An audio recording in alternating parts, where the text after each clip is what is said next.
Vážení obyvatelia Prešovského samosprávneho kraja, dovoľte, aby som sa vám predstavil. Moje meno je Jan Garaj a týmto verejne ohlasujem svoju kandidatúru na post predsedu Prešovského samosprávneho kraja. Na post predsedu Prešovského samosprávneho kraja som sa rozhodol kandidovať z dôvodu enormného úpadku hodnôt morálky, cti, svedomia, pravdovravnosti a poctivej pracovitosti.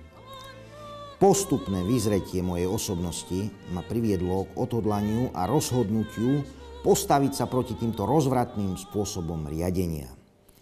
Mojím cieľom je prostredníctvom seba a slušných pracujúcich ľudí vo svojom okolí vytvárať také vzory chovania a správania, ktoré postupne prinavrátia vieru v poctivé spravovanie vecí verejných.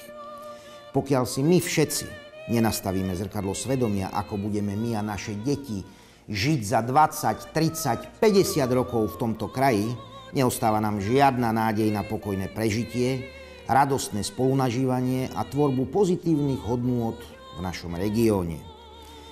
Preto sa uchádzam o vašu priazeň a podporu v boji za záchranu najkrajšieho kraja nielen na Slovensku a teším sa na stretnutia s vami. Dovidenia.